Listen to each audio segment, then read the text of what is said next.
Hello, welcome to GeoTechTalk. Today we've got a rather provocative title for this particular talk, and that is GIS is dead.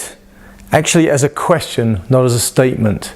So why would I even suggest something like that? GIS is Geographic Information Systems. It has been around for 40 years and it's the foundation of very much what we're looking at today in terms of the growth of geospatial.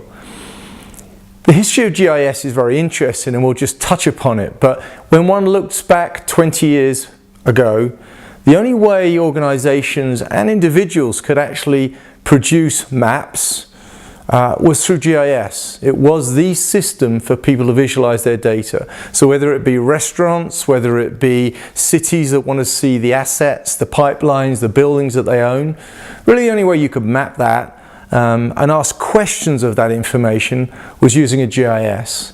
Well, times have changed, mobile technologies come around, cloud computing is here, and geo and geotechnology has suddenly exploded. So we're now seeing a massive growth in demand for the type of questions that geotechnology can answer.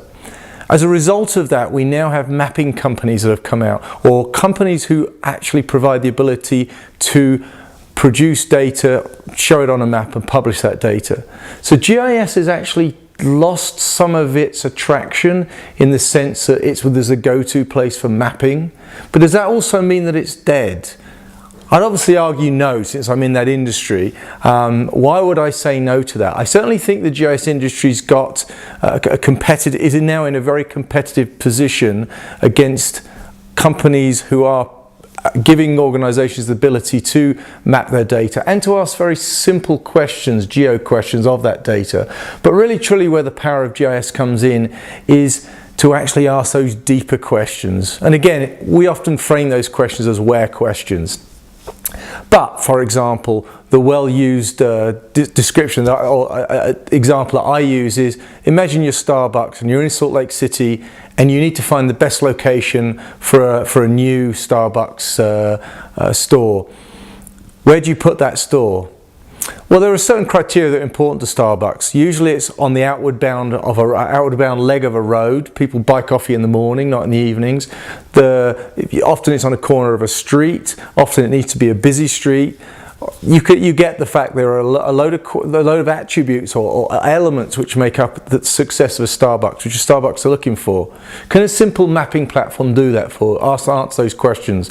Well, no, it can't. A GIS has the ability to answer very deep where questions. So the industry is going through a bit of a transition. It can no longer push itself as a place to visualize your data on a map. It's really that depth of understanding that a GIS brings to organizations to ask those deeper where questions. I think we've got a button in the bottom corner of the video if you want to subscribe. I think it's in that corner. So if you want to subscribe, feel free to subscribe. We do couple of talks a week on different subjects within the geotechnology sphere. Thanks for watching.